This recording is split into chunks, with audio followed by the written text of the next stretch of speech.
आत्मीय भाइयों और बहनों, विचारों की श्रृंखला में एक विचार आज हमारी जेहन में उभरा और वो है घूमता हुआ आपके सामने प्रस्तुत कर रहा हूं। आइए सुनते हैं। साथियों, एक साधु महात्मा के यहाँ एक शिष्य साधना के लिए आया और बार बार मन को एकाग्र करने के लिए साधनाएं करने लगा। उसके गुरु उसे साधना सिखाते, ब्रह्मचर्य सिखाते और ब्रह्म मुहूर्त में उठना सिखाते और ध्यान कराते। तीन शरीर होते हैं, स्थूल, सूक्ष्म, कारण। तीनों शरीरों का ध्यान कराने के लिए उगते हुए सूर्य का ध्यान कराते, पर ध्यान नहीं लगने लगा। कुछ दिन उसकी एबीसीडी तो सीखी, बैठ जाता था, कमर सीधी करके बैठ जाता था, आंखें बंद कर लेता था, उगते हुए सूर्य का ध्यान लगाता था।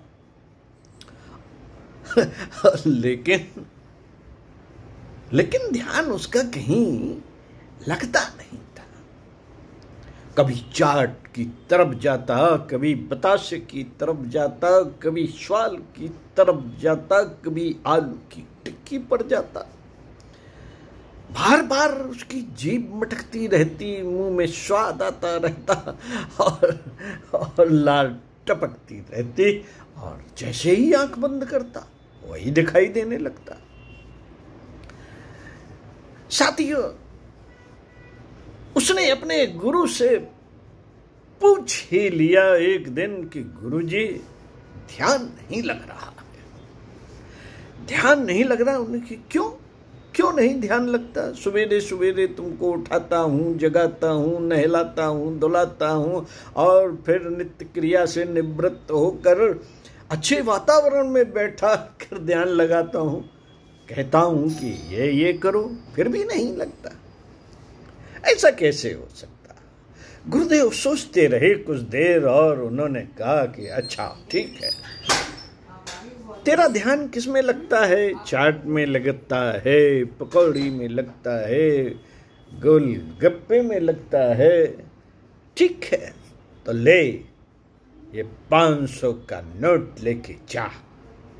आज जाकर जिस चाट की दुकान पे तुझे चाट बहुत अच्छी लगती हो, उस चाट की दुकान पे जाना, पूरा ठेला खरीद लेना और पेट भर के चाट करना। जाओ। बस वो चला गया और चाट की दुकान पर खड़े होके उसने शुरू कर दिया कि चाट लगाओ, पकौड़ी लगाओ, स्वाल लगाओ, टिकिया बनाओ। खाता चला गया। टमाटर का भरता बनाओ, टमाटर बनाओ और सारी चीजें जो जो थी उसने खाता चला गया। और खाते खाते गुरुदेव ने कहा था कि बेटा, तब तक मत रुकना जब तक कि तुम बिल्कुल पस्त ना पड़ जाओ। उल्टी आने देना, लेकिन खाना बंद मत करना। साथियों, उसने ये सही किया और जब पेट भर गया और उल्टी सी आने लगी तो गया और जाके उल्टी की और फिर आ गया, फिर खिलाओ, और ये भी खिलाओ, वो भी खिलाओ, गोलगप्पे खिलाओ, मटर डाल के खिलाओ, आलू डाल के खिलाओ, प्याज डाल के खिलाओ। खाता ही चला गया और पेट भर गया। फिर उसने उल्टी कर दी और फिर आ गया और फिर खाने लगा, ये भी खिलाओ, वो भी खिलाओ। साथियों, बहुत देर तक चाट का ठेला जब बिल्कुल खत्म हो गया तो उसने कहा, और कितनी चाट बची है तुम्हारे ठेले में? आओ ये सब। और उसने उठा के, कुत्ते वहां पर खड़े हो गए थे, देख रहे थे, जीभ लपलपा रहे थे। उसने फेंक दी चाट और कुत्ते खाने लगे। और देखने लगा कि चाट कुत्तों को अच्छी लगती है। सोचता हुआ और चाट वाले को पैसे दे के चला आया। पैसे गुरुजी ने को सारी बातें बताई। गुरुजी ने कहा कि चिंता मत करो, आराम करो, सो जाओ गहरी नींद में, चाट का ध्यान करो।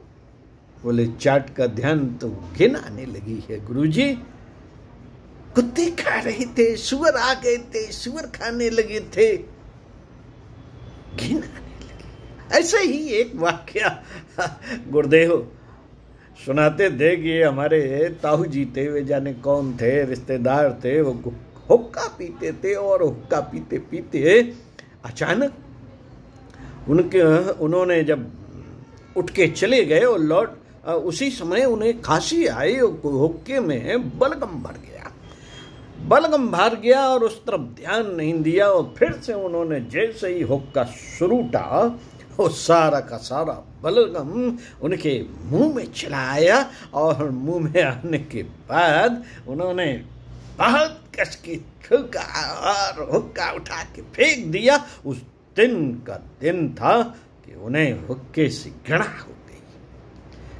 गई। उन्होंने हुक्का उठा के घर के बाहर फेंकवा दिया। साथियों, ऐसे ही हाल उस शिष्य का हुआ जिसने अभी चाट खाई थी। चाट का ख्याल आते ही उसके मन में घृणा पड़ जाती थी और लगता था ये तो सुअर खाते, कुत्ते खाते रहे थे इसे, और घृणा के मारे उसने एक सेकंड में उस दिन से वो ख्याल ही नहीं आया। गुरुदेव ने कहा ठीक, उनके गुरु ने कहा कि आओ बेटा अब ध्यान कराएंगे, ध्यान लगेगा तुम्हारा। तो साथियों ध्यान लगने लगा। उसके बाद क्या था, गुरुदेव कहते हैं कि बेटा इन 4 चीजों को जान जा जो तेरे अंतराल में प्रसुप्त शक्तियां हैं। वो है मन में कामनाएं, वासनाएं, इच्छाएं उपजती हैं अपने आप।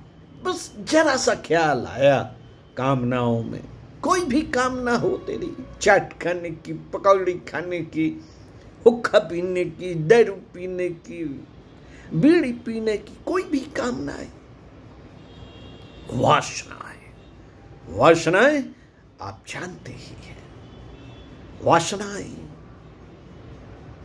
बहुत खतरनाक होती है, बहुत तेज चाल होती है और कामुकता के वशीभूत होके आदमी को कुछ सुझाई नहीं देता। गुरुदेव कहते बेटा ये शक्ति है, ये शक्ति है। शक्ति का ख्याल आते ही वो जागृत होने लगती है। वासनाओं को ध्यान में गुरुदेव सिखाते हैं कि वासना शांत, मन शांत। मन एक शक्ति है, मन शांत, वासना शांत, तृष्णा मन में ही तृष्णा, वासनाएं, कामनाएं, हर चीज की हवस, तृष्णा, आकांक्षाएं शांत, सब चीजें वो ध्यान में शांत कराते हैं। खत्म नहीं होती ये चीजें, खत्म नहीं होती, इसे शांत करना पड़ता है या फिर उसकी दूसरी दिशा मोड़नी पड़ती। जैसे ही इस तरह के विचार उपजते हों, कामनाएं, वासनाएं, इच्छाएं, अब सदिच्छाएं हैं तब तो ठीक है, अच्छी कामनाएं हैं तब ठीक है। वासनाओं को मोड़ना पड़ता है, उसे दैवी शक्तियों की तरफ ले जाना पड़ता है और उसे मात्र शक्ति की ओर ले जाना पड़ता है। मात्रवत परदारेषु, गुरुदेव ने एक ही सूत्र बताया, मात्रवत परदारेषु। दूसरी स्त्रियों को माता के समान देखो, गायत्री माँ के समान देखो। तो साथियों ये जो खेल है मन बुद्धि चित्त अहंकार, इसी में सारा जीवन छिपा हुआ है। आपका जो जीवन है इसी पर गवर्न होता है। इसमें 2 दिशाएं होती हैं, एक पॉजिटिव, एक नेगेटिव। बस ये जान लेना है, जीवन समझ में आ जाएगा और जीवन की चाल ढाल सब समझ में आने लगेगी और हंसी खुशी आपका जीवन व्यतीत होने लगेगा। तो साथियों, इसको जानते हैं, समझते हैं और अपने मन को सही दिशा की तरफ लगाने के लिए सकारात्मक सोच की ओर चलने के लिए युग साहित्य का अध्ययन करते हुए गायत्री महाविज्ञान का अध्ययन यदि साधकगण करने लगे, आप तो करते ही होंगे, अच्छी साहित्य पढ़ते ही होंगे, साहित्य ही है। गुरुदेव ने कहा बेटा बहुत कठिन है साधना विधान, बोले हमने कर लिया, बहुत कठिन है। यही वो आयु है 15 वर्ष से लेके 40 वर्ष तक की, जिसमें भगवान राम ने भी इसी आयु में 14 वर्ष का वनवास बिताया था। उसमें गायत्री की बला की शिक्षाएं प्राप्त की थी, जिसके दम पे विषम से विषम परिस्थितियों में जूझते लड़ते हुए यश को प्राप्त किया था। लड़ना आपको भी पड़ेगा। मन की चाल क्या है, लड़ना पड़ेगा, उसकी दिशा मोड़नी पड़ेगी। दिशा मोड़ी जा सकती है बस, और कुछ नहीं। आग अगर जल गई है, कामुकता की आग, वासना की आग अगर जल गई तो ये सर्प की तरह आपको डस लेगी, बिच्छू की तरह डस लेगी, ततैया की तरह काट लेगी, छोड़ेगी नहीं। तो इससे उसी तरह बचना है और बचते हुए चिंतन को बदलते चले जाना है। बस जैसे ही अगर ये आग जलती है तो इसको ऊर्ध्वगामी ध्यान के माध्यम से बनाया जा सकता है। आग जब जलती है तो हाथ भी जल सकता है, और आग जब जलती है तो उसमें अक्लमंद लोग रोटियां भी सेक लेते हैं, दाल भी पका लेते हैं और अपने उदर की पूर्ति भी कर लेते हैं। तो ये है पॉजिटिव चिंतन। जब हम उसको सकारात्मक दिशा में, अपने उत्थान की दिशा में, अपनी सफलता की दिशा में ले जाते हैं तो पॉजिटिव हो जाता है।